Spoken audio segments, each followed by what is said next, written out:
right, I think we're live. Good afternoon or good evening, whenever you're seeing this. So glad that you are joining us. Later on now, we'll have a few people joining us in the next few moments live. And so we just have that interesting chatter right off the bat. So as you come in here, say hello. We'd love to see who's here. Love to greet you. Any comments, thoughts, questions that you have, you can post these. Even later, if you're watching this later, you can post comments or questions.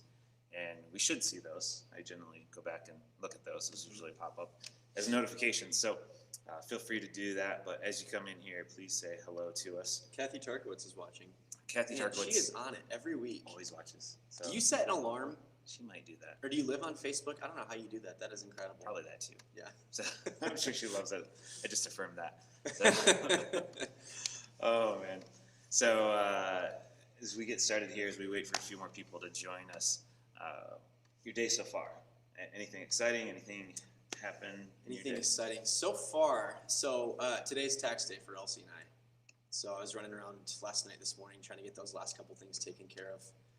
I don't know if you've gotten to that point yet for this year or not, but that's always fun, trying to make sure you get everything, and Elsie being self-employed just makes things that much trickier, having to get everything taken care of. So we have yet to take care of ours, so we've got the pile there that well, you got like 5 weeks. I gotta call. I'm usually about this point of saying, oh no, we gotta do something. So that other than that, just working on getting stuff ready for Sunday, and tonight youth group, middle schoolers tonight.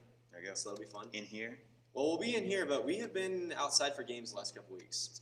So it's beautiful. Outside. It is. Yeah. How's your day going?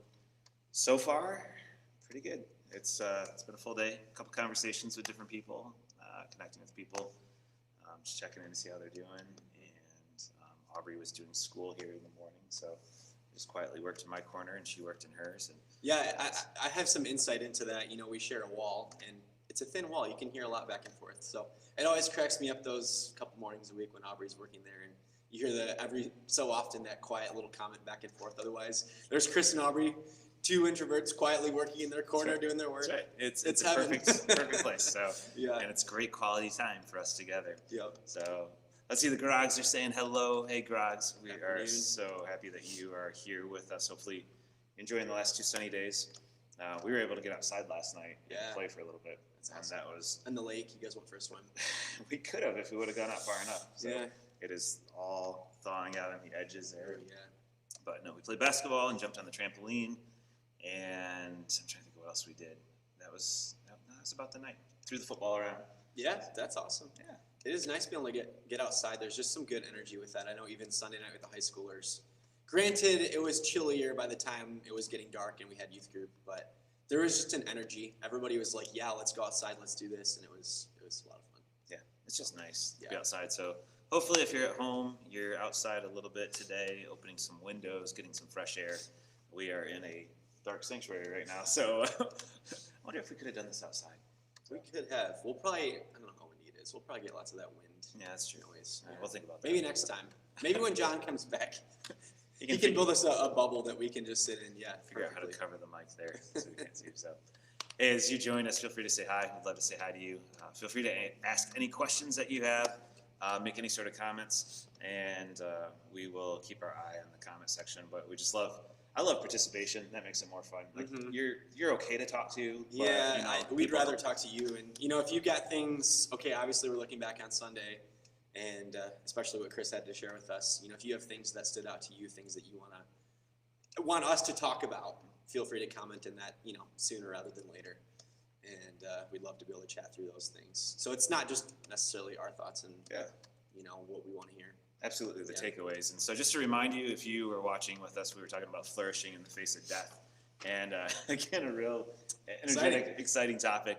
I laughed at Nick. I think it was you last week. You made a comment about how when we talked about temptation, you just walked out of here going like, oh. And then last week we talked, which was a little more uplifting last week.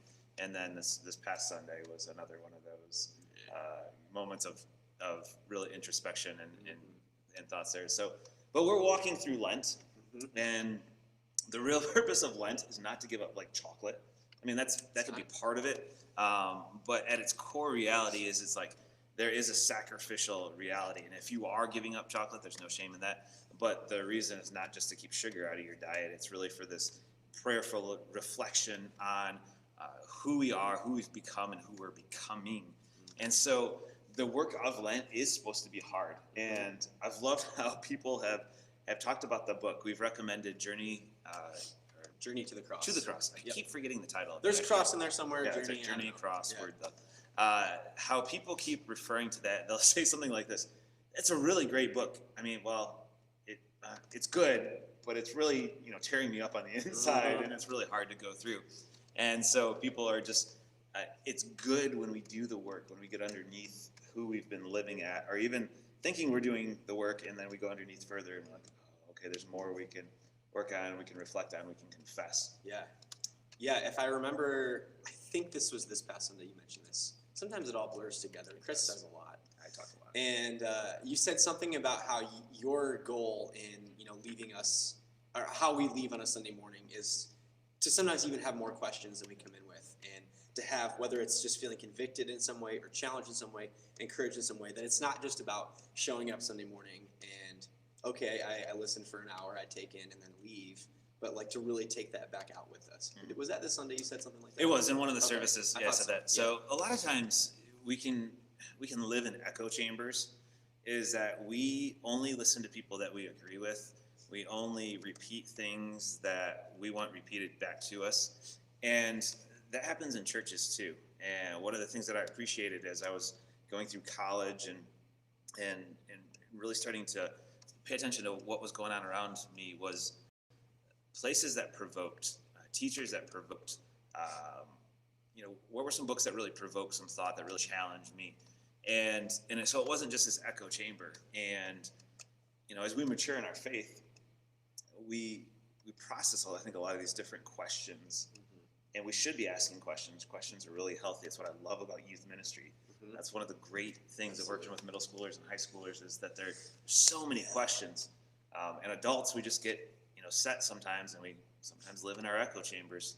And so absolutely, like, to walk out of here, I hope I poke at things. I hope there's questions that are asked, that things are not resolved, where you got to go home, you got to talk about it, you got to pray on it, and move forward in that. That's really the heart of it. Yeah, I love that. I definitely aim for that with the youth too. And youth, if you're watching this, every week, boom, here's our weekly challenge at the end of our lesson. Now go out and do it. And it's not easy. That's the point. That's why the word challenge is used in there. But for us to really consider and process and think about how we can apply these things in our lives, how we can trust God with them. Yeah, it's a good thing. Yeah, and to go out with that challenge. And this week the challenge is that maybe you need to lament. Mm-hmm. Maybe you need to share with someone what's going on, some of the sufferings in your life, whether that be a pastor or a friend or a spouse or a counselor. One of the things I said right at the end was that there's no shame in seeking help, having someone talk to you and listen to you.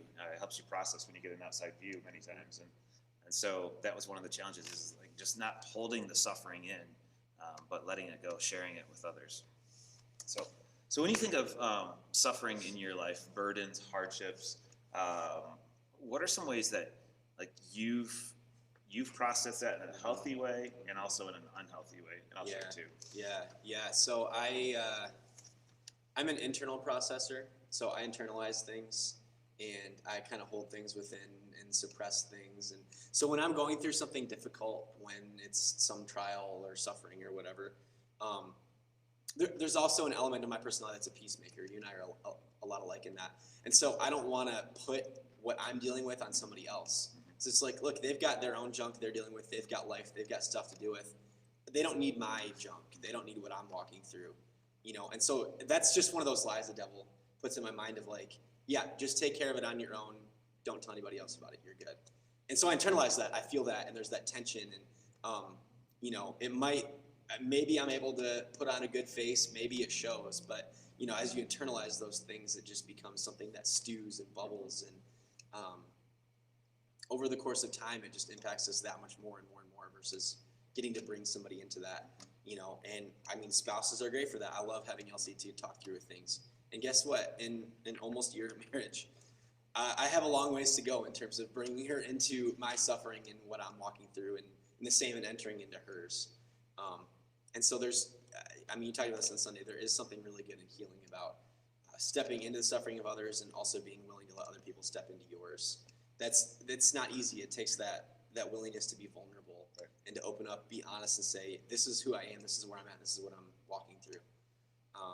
So it's definitely something that I've come a long way in my life, and I still have a long ways to go in figuring out what that looks like. But when you just suppress, or you don't let your emotions be what they are, when you just internalize things without bringing other people into that, it's important to process things. We all process differently. That's totally fine. But if you aren't bringing people into that at some point, it just swirls and swirls and swirls, and it's hard to really move forward or move through that.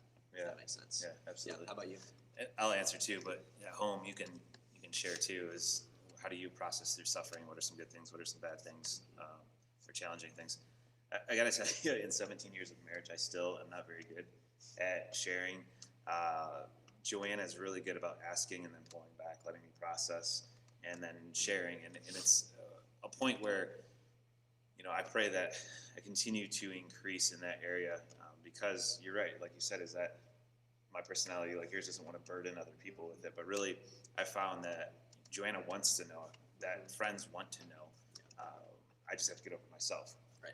And even as I sit here right now, I'm like, okay, I got to do that. And I mentioned on Sunday in a couple of the services that about a year and a half ago, 2 years ago, is I started seeing a counselor. And that was really healthy because, as I told Joanna before I went, and as I told the counselors, that I just let everything sit there. Mm-hmm. And after so much time, it's going to come up. You know that. It's going to come up either in a healthy or an unhealthy way, and it just can't sit there. So it's somehow getting that out. And I think that's been healthy, is just letting that go. And even now, as I'm processing things in this season, there's more of it that I need to get out, that I need to share. Sure. And that is with our spouse. But also someone told me too, is that make sure you have a lightning rod outside of your home and outside of the church too. Someone that you can just be raw and honest with. And this was a pastor speaking to me as a pastor, but this is just a good principle too in life, is that just someone that you can share with openly and honestly, that doesn't have something invested or like an agenda. Sure. That sounds wrong, like an agenda like with the church or like a spouse. But there's a detachment that you're going to get a really raw answer, for better or for worse. Yeah, they don't necessarily have that bias towards whatever you're walking through. They can be we're all biased in some way, but a relatively unbiased sounding board. Mm-hmm. And I think that was if you watched on Sunday, if you were here on Sunday and processing through, okay, this is what I'm going through now, who do I turn to? Who do I look to in this? And relationships are a blessing from God, and they look different for us at different seasons of life. Hopefully you realize the importance of having those few close people. Yes, spouse is great, but even other close people, outside of your marriage or outside of your home, like you said, that you feel like you can be raw and honest with, that you can talk through things with. People who are going to listen, who are going to continue to love you, who aren't going to reject you, that they're there for you, they're there with you. They're going to continue to, come to God with you in that. I think that was definitely one thing I was processing coming out of Sunday. I'm grateful that I have relationships like that in my life, and I know not everybody does. I know you said at the end of your sermon, if you need somebody to talk to, we're here. We want to help get you connected either to one of us or whoever can help. But it's so necessary that we have those kind of relationships in our lives. Absolutely. Yeah. There's a book written, I think in the early 90s, maybe late 80s, called Bowling Alone. And it was by an author who was just looking at this chronic loneliness in our society. And just written about the world at large, certain, bent faith-wise. And now reports are coming out where there's even fewer friends that people have, and especially with guys. It's one thing we found with Fight Club. Just as I had my sweatshirt on, I was just thinking about that, is that so many guys in Fight Club will come in and just say, I don't have another guy that I really talk to, that I really know, that really knows me.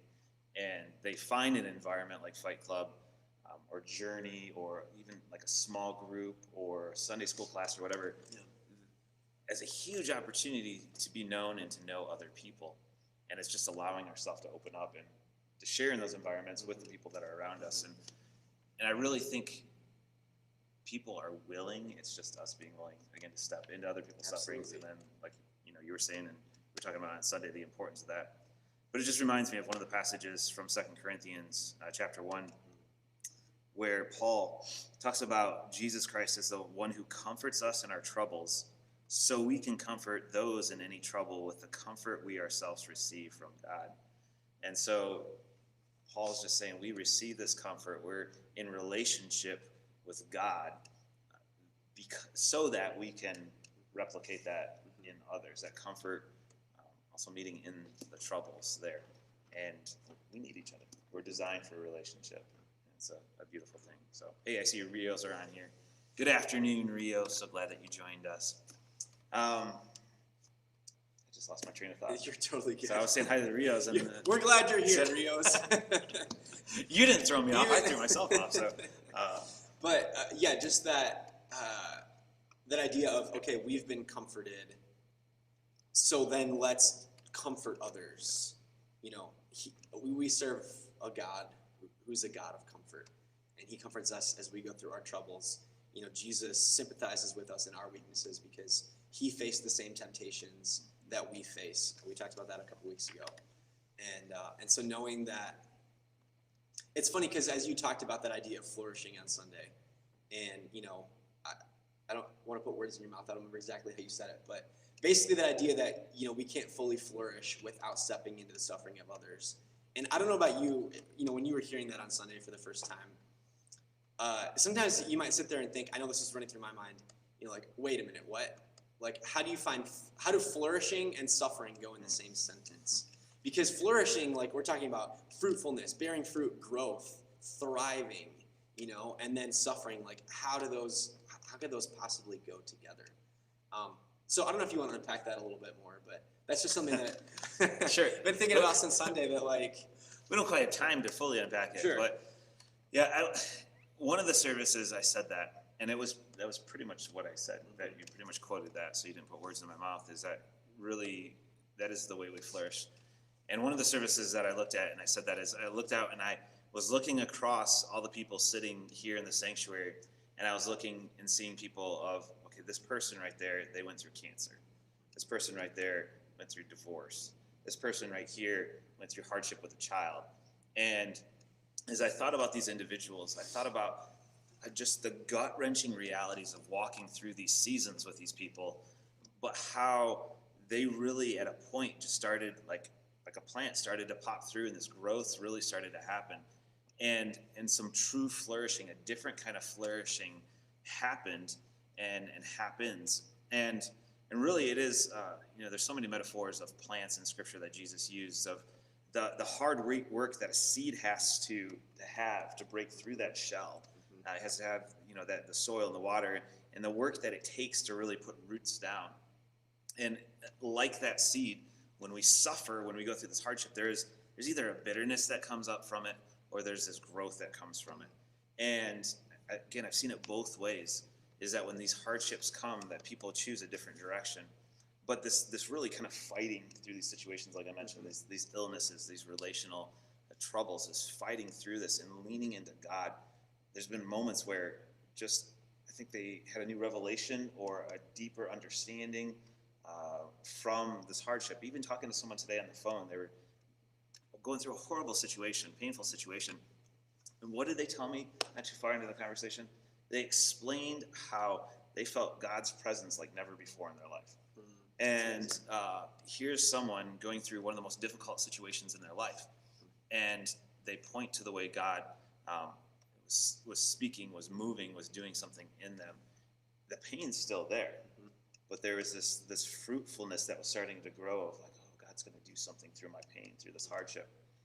And also at the same time is when they share that, when these people, again, that I saw sitting out here, shared their life with others, it causes fruitfulness in their own life, but also in mine. I think sometimes when I walk into these horrible situations, these difficult situations, and walk with people, it's just, I feel like I grow way more in these situations than in just maybe a good one. I keep going on here, but someone once said, which got me thinking, is that they would much rather do a funeral than a wedding. Right off the bat, I'm like, no way. Interesting. No. And they went on to say is that the opportunity for ministry and growth and connection is great at a wedding, but everything's happy and life and just, the person said, no one really listens to anything that's said at a wedding because you just want to get married and enjoy and celebrate. But at a funeral, and you are paused, you are stopping, you are listening, you are looking at your own life, and you walk away with a deeper reflection, potentially hearing God in a different way than you would at a wedding. And so I think that's some of the opportunity of the hardship really bringing about a flourishing or fruitfulness in a life there. Yeah, that's really interesting. I have not heard that comparison made before. And immediately as you said that, I'm like, no, not at all. But I see exactly what you're saying, which is just really cool. And I think there's something to be said for, so suffering. It's not something that any of us necessarily desire or love going through.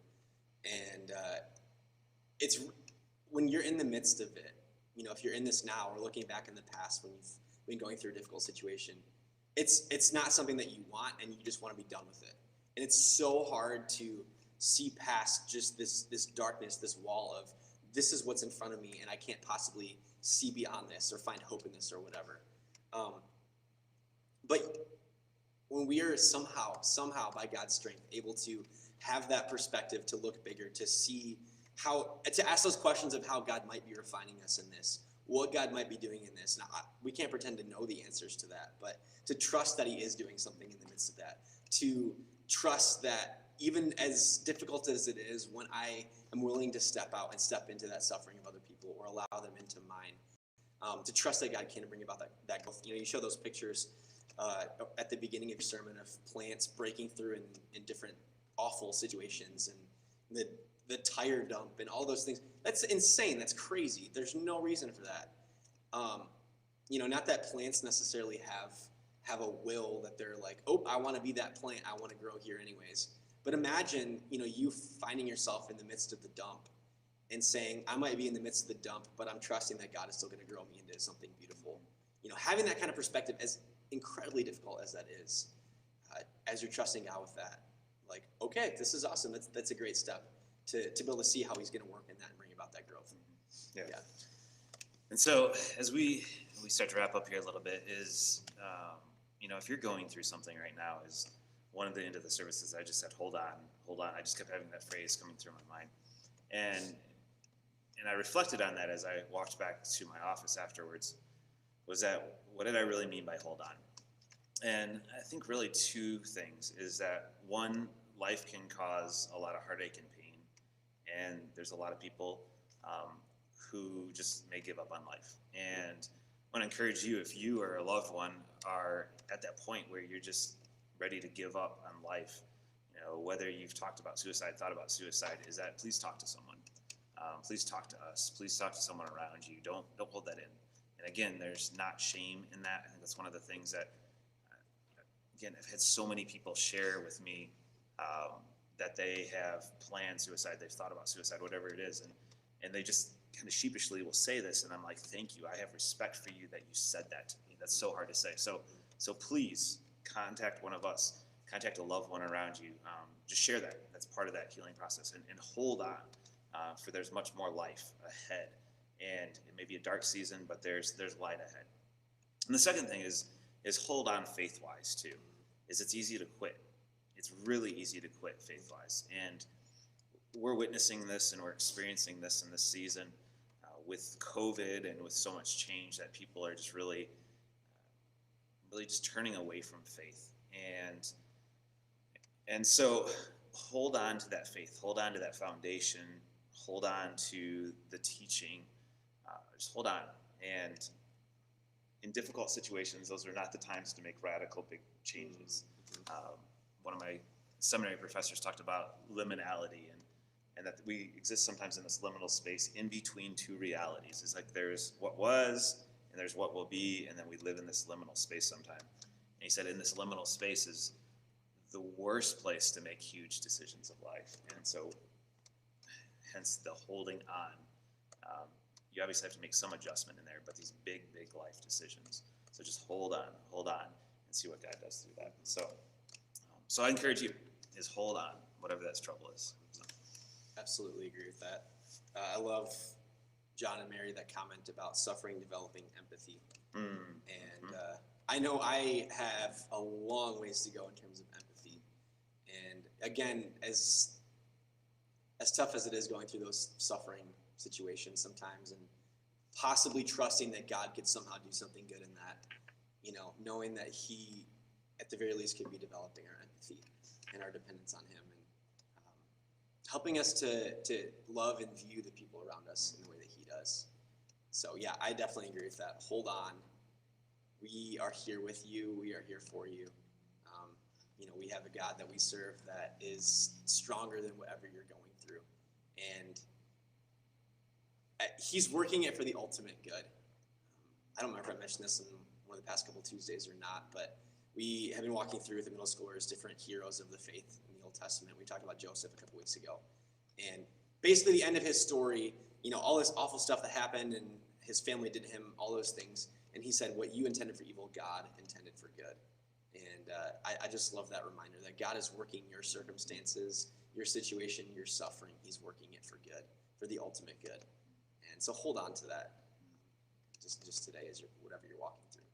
That's an awesome thought. So thank you again for joining us. This coming Sunday, we're going to continue on in our Lenten series, Dust to Dust, and we're going to be looking at the message title is Mercy is Yours. And it's a beautiful concept of what mercy is for us as followers. And so we'll be unpacking that. And this week, continue to grow, continue to dig in, continue to look around you and step into suffering. Be honest about your own, and allow others to be honest about theirs. So we're so thankful to be with you. So great that we could spend this time. And we will once again see you Sunday. If not Sunday, we'll see you Tuesday here as well. Have a great week. Thanks for joining.